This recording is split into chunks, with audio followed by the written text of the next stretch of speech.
Good evening, ladies and gentlemen. Welcome to the special meeting of the City of Kingston Planning Board. Today is May 17th, 2022. We'll begin the meeting with the Pledge of Allegiance. I pledge allegiance to the flag of the United States of America and to the republic for which it stands, one nation under God, indivisible, with liberty and justice for all.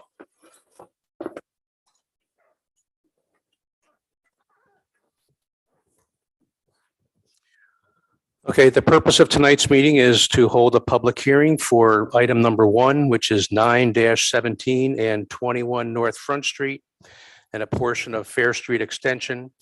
It's a site plan / special permit to construct a mixed-use building with a 420-car garage, 143 apartments, 32 hotel rooms, and 8,000 square feet of retail space. Section block and lot is 48.80-1-25.126. Seeker determination zone C2 mixed use overlay district. Kingstonian Development LLC is the applicant. Kingstonian Development LLC and City of Kingston are the owners. Before we get going, I apologize. I did not have introductions. My name is Wayne Platt. I'm the chairman. We also have members Charles Polacco, Robert Jacobson, Matt Gillis, Kevin Roach, Vince Archer, and Emily Hamilton. We also have Suzanne Cahill, who's our planning director. Kyle Adide is the assistant planner.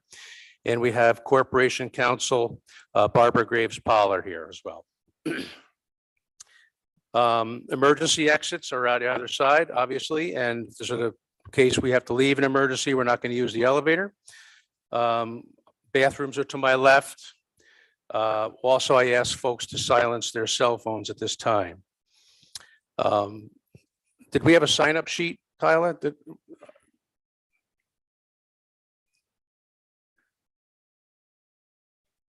Okay, and we have one name, and if that doesn't mean that everybody else can't get up to speak, we'll have people come up. What's up?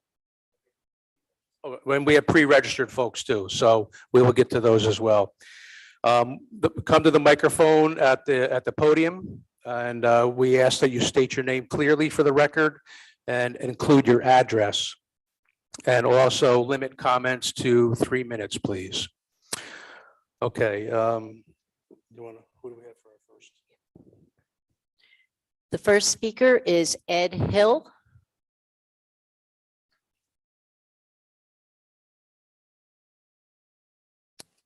Okay, it appears Ed is not with us tonight at this time. Jim Shaughnessy.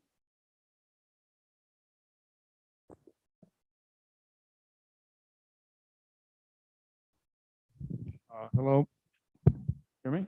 Hello, my name is James Shaughnessy, 11 Delta Place, Kingston, New York. I'm no more in favor of the project now than I was 3 or 4 years ago when I first heard about it. I'd like to address a comment to the Corporation Counsel. I don't really think it's proper that you tell your staff in City Hall that they can't talk to people who have filed or a suit against the city on one hand, and they can't talk to anybody about anything else. I think it's really improper. There's also the issue of the park, North Front Street and Fair Street Extension. And I don't see how you can grant a planning permit until that is completely adjudicated. So that's all I really have to say. Thank you. Thank you. Mr. Hill.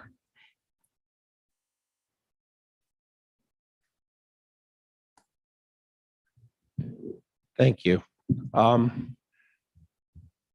like to say that, they've complied with everything you've put before them. They've designed an excellent project. And it's time to let them do it. I'm so sick and tired of people bringing up issues that have already been decided. There's a person out there that likes to sue repeatedly about things that have already been decided. You've approved this project. Let them build it. Very simple. I don't know what else to say.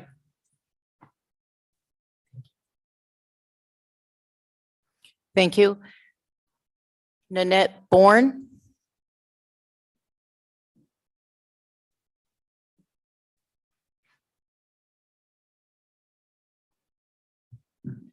Good evening. My name is Nanette Bourne. My address is 16 Hemlock Place in New Rochelle. And I'm here as an urban planning consultant who's been working in the Hudson Valley for over 30 years. I've worked with communities very similar to Kingston, providing input on zoning, comprehensive planning, and seeker. Recently, I was asked by the William Gottlieb Management Company to review the proposed Kingston project and give them an independent assessment of how this proposed project would impact the uptown area of the city. So in addition to familiarizing myself with the proposed Kingstonian site plan, I reviewed Kingston 2025 and the goals, objectives, and strategies contained within the plan for the uptown core area. I also looked at the work that is underway as the city develops a form-based code. I was pleased to see a draft released today. The city has engaged the services of an exemplary planning firm, in my opinion, to work with you as you develop a form-based code that's tailored to your city. And although I haven't reviewed the draft released today in any detail, I'm familiar with the common principles included in form-based codes, specifically related to context and compatibility of the built environment and land use patterns that promote walkable and non-automobile dominated communities. And I know that for most of the people here, it is the hope that the Kingstonian will be a catalytic project that will reinvigorate this amazing, beautiful, and historic part of the city. And while there are parts of the project that I can see could work towards achieving the city's goals, such as a conversion of Fair Street from a vehicle-centric connector between North Front Street and Schwank Drive to a pedestrian-centric area connecting North Front Street and Schwank Drive, and the inviting spaces that will be created at the corners of Fair Street and North Front Street, perfect for outdoor dining and other kinds of public gatherings. But there are two parts of the proposed plan that I fear will seriously miss the city's planning goals and are contrary to the working principles of your form-based code. And I sincerely wish the planning board would look more closely at these parts and how they might be improved. The two areas of concern involve the termination of Wall Street at North Front Street and the impact that the Kingstonian project will have on Schwank Drive. 30 seconds. These two parts are in conflict with the goals of Kingston 2025 and your form-based code planning principles, and could be a lost opportunity to create a human scale connection between Kingstonian Plaza and the Stockade District, and a lost opportunity to slow down and calm traffic with traffic calming strategies that would create a more walkable and mixed use area and reduce the dominance of vehicular traffic on Schwank Drive. Time.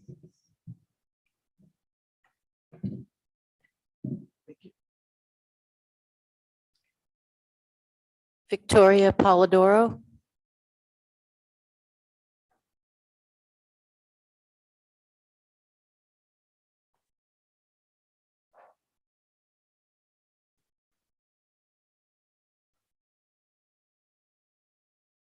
Hi, good evening, everyone. Victoria Polidoro from Rodenhausen Shaw Polidoro, here on behalf of William Gottlieb Real Estate. As you know, my client opposes the project in its current iteration, and we urge the planning board to require significant changes in order to lessen its impact on the Stockade District. The Stockade District has tremendous historical significance and contains a number of buildings which individually exemplify the city's architectural development from the 17th through 20th centuries. Together with the street patterns and landscaping, they form an environment that is a critical and irreplaceable part of New York State's history. Unfortunately, this project has not been designed to fit within the historic district and continues to be physically overwhelming and monolithic in relation to surrounding scale and quality of the fabric of the district. The planning board should require that the project incorporate the adaptive reuse of the brick warehouse into the plans. Keeping an existing historic structure protects the integrity of the district more than replacing it with an out-of-scale rebuild. 2, the entrance to the parking garage creates a gaping maw in the streetscape and has the potential to create conflicts with pedestrians in what is supposed to be a walkable area with crosswalks. And just to illustrate the point, we've produced this rendering, which is the applicant's rendering, but from a Wall Street perspective. And Andrew will talk about this more when he finishes Ms. Bourne's comments, but as you look down Wall Street, you're going to see a gaping hole, and there's going to be cars queuing in a place where pedestrians really are supposed to be congregating and crossing. We don't think this is the best place for that garage entrance. 3, the project is inconsistent with the characteristics of form-based zoning. Although not yet adopted, the planning board should require the applicants to consider the principles of form-based zoning and incorporate them now into the project. The mayor in his Facebook page stated the new zoning outlines a new vision for future growth in the city of Kingston. You should incorporate this new vision into this significant and massive project. Planning board should be protecting plaza spaces instead of allowing privately owned plazas. Pocket parks are very important in urban settings. We've provided some information on the constitutional protections that public parks provide as opposed to privately operated plazas. 5, traffic and fire safety must be reviewed by the planning board. We've submitted reports which indicate deficiencies in the applicant's project. 6, project requires air right 30 usage seconds. over Schwenk Drive. Public should have the opportunity to weigh in on that grant. 7, you should have a zoning compliance table. It's unclear from the submission whether they violate the FAR requirements. Lastly, you have to review a plan for Herzog's Plaza. The pedestrian bridge terminates at the plaza next to a train track. You can't tell from that whether there's going to be safe pedestrian crossings to other portions of the plaza. We don't know if the overflow parking at the plaza is going to can be accommodated at the site. Thank you for your consideration and your time. Andrew Lessig. Good evening, everybody. Andrew Lessig with Rodenhausen, Shale, and Polidoro as well in Rhinebeck. I'm here to finish Nanette's comments from earlier since she was limited by the 3 minutes and didn't get through everything. She finished by talking about the traffic calming strategies and the lack of walkability on Schwenk Drive if the project is completed. More specifically, as you know, Wall Street was identified in 2013 as one of America's 50 greatest streets by the American Planning Association for good reason. The history of the Stockade District, the architecture, the scale, the ambiance of the area, the beautiful trees, the beautiful bluestone sidewalks, they're really unique and they're a true delight. I used to work in that area for some time. However, as shown in this before and after sketch, if the Kingstonian is approved as currently proposed, the view up Wall Street will go from a parklet and a broad vista across the Esopus Creek with the Catskills in the background to a large bulky building with a gaping hole in it for cars to come in and out of that's going to dominate the intersection. The building is out of scale, not only with the historic character of the area, but the view will dramatically change the feel of the entire district and neighborhood. It's going to denigrate the architectural integrity of the buildings that line that street.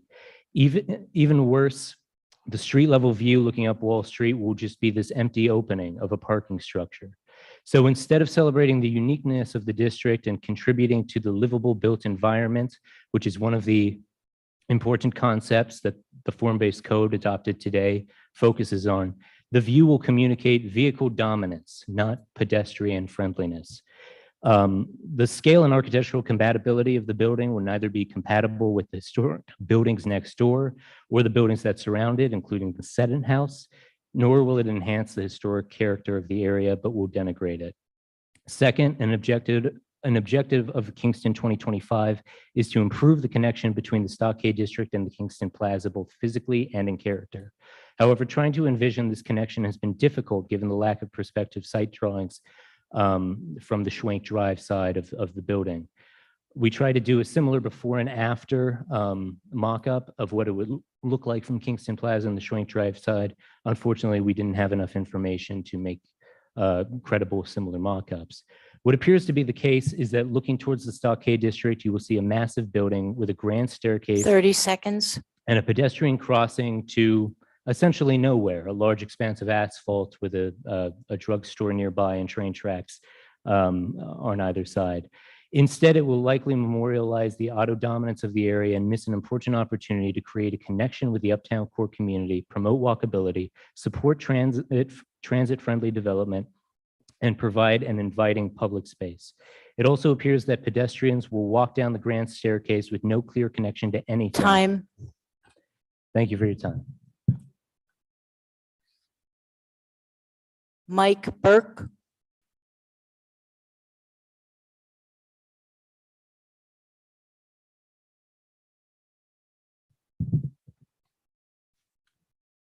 Hi, I'm Michael Burke with Langan Engineering, representing William Gottlieb. Langan Engineering is an international engineering firm based in Parsippany. Please use the mic a little bit closer. It's not with your mask. It might not be picking up. Sorry, I Thank can you. pick up. Yeah, so just background, Langan is we're a civil engineering company. We're based out of New Jersey. We do work internationally. We're hired to do these types of assessments all over the world. We were retained to review the Creighton Manning Engineering Traffic Impact Study.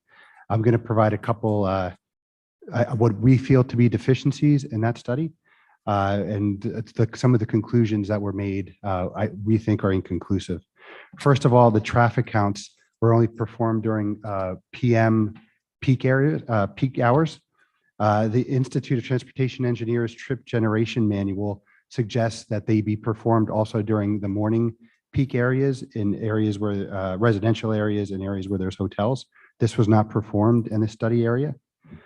Secondly, the reassignments that are going to be caused by the closing of Fair Street are going to lead to backups at the intersection of Schwenk Drive and Frog Alley. We think there's only going to be space for 3 vehicles to queue at a time, backing up the left turn lane, and that's going to impact traffic circulation. Third, there were several intersections that were omitted from the study. One, the Green Street corridor, which would be the intersection of Green Street with Lucas Avenue, Crown Street, and Main Street. The John Street corridor, which includes the intersection of John Street, Wall Street, and Fair Street. And the Clinton Street corridor, which includes the intersections of Clinton Street, Albany Street, and Pearl Street. These intersections were omitted from the study, thereby the conclusions were hard to come to terms with. Fourth, the impact on the Woltwig Fire Station operations were not evaluated. So if it's closed, the impact during AM and PM peak area hours were not evaluated. And we'd like to understand how that would impact the response times from the fire station. Fifth, the city of Kingston, the I-587 Albany Broadway intersection study concluded that the Fair Street extension is an expanded part of the network concept that's going to help solve capacity issues in the area. If Fair Street is closed, 30 seconds. it minimizes alternatives for traffic circulation. And finally, not related to the traffic impact study, but we just had a chance to review the Kingstonian site plan submission. In this site plan, there's a fire lane that's identified in the pedestrian plaza. But on page 42 of this revised site plan, in that same fire lane, there's stone, concrete benches, and lounge chairs shown within the emergency access corridor. So we'd like to understand how that's going to be reconciled. That's all I have. Thank you for your time. Eleni Lidu.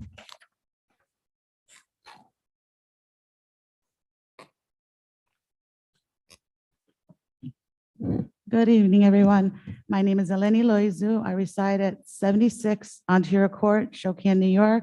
My business is at 127 North Front Street, Eat Stadium Diner, and I'm also a board member of the Kingston Uptown Business Association. I have read and looked over the site plans for the layout for the Kingstonian. The plans look great and have my full support. The plans that it's so exciting to know that we're going to have a new, exciting, vibrant place for everybody to join. We have, like in the beginning of December, we have over 5,000 people come to the uptown area to have a festival. We have our Snowflake Festival, and I'm hoping that the Kingstonian is going to be, it's going to be our new home for our Christmas tree, where everybody from far, from near, from everyone for Kingston and around the areas to come to light our tree, to come and visit uptown, to come and support us uptown. So I just wanted to let you know that it just looks great. Thank you so much. Thank you for everything. Thanks. Thank you. Wayne Thompson.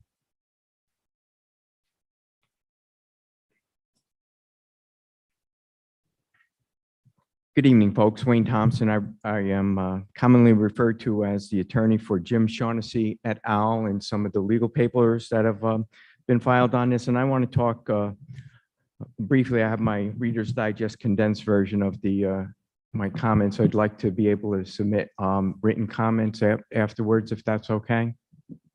Longer written version. Thank you very kindly for that. I want to address the Pocket Park, known as Gallo Park, which was just referred to as part of the Winter Festival, and the importance of that park to the residents of the city of Newburgh, of Kingston and around. According to the National Park and Recreation Association, a pocket park is a small outdoor space, usually no more than 1/4 of an acre. Few house lots in size are smaller, located in an urban area, surrounded by commercial buildings and houses, with lots of just commercial, sometimes urban decay, sometimes not. And it's a place for people to gather, relax, and enjoy the outdoors. Parks such as this one form a part of the city's urban core. It serves as a place of rest, relaxation, and social interaction in the uptown district of Kingston.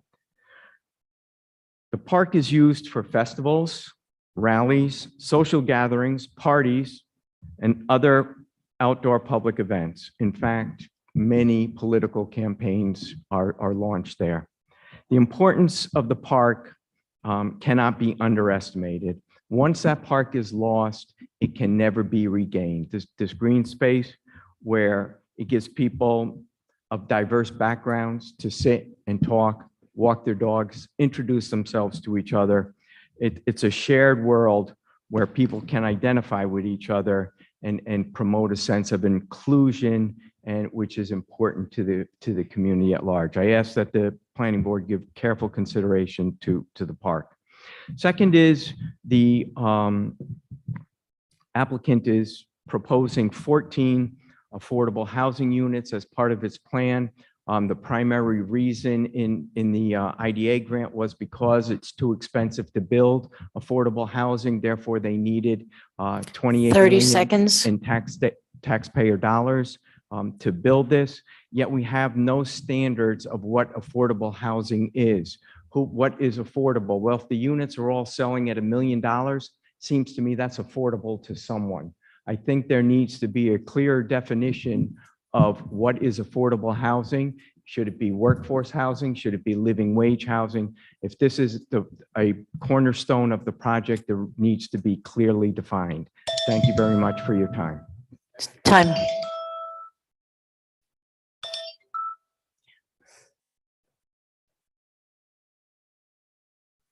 That's all I have. Is there anybody else wishing to speak tonight? That's the folks that we had pre-registered or. Anybody else wishing to speak tonight?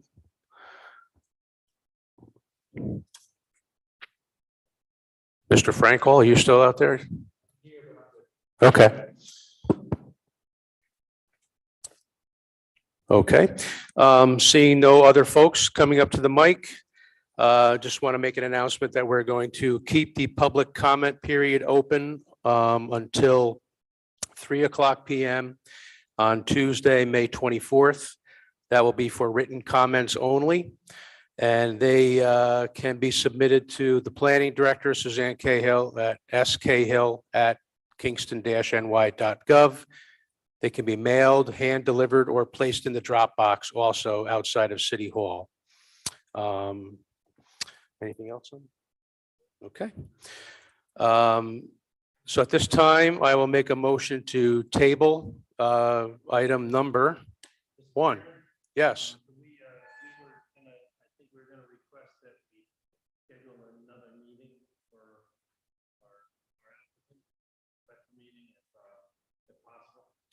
All right, yeah, that can be handled at staff level for that, right? We're not going to schedule a meeting. I mean, is it going to be at the next regular meeting? Yeah, right now we're at. Yeah, that will be discussed. Not right now. She doesn't have her calendar with her to take a look at available dates. Yeah, my only concern is with the special meeting, we should probably try and get a date tonight for that. If we're gonna have the regular meeting, then it doesn't matter.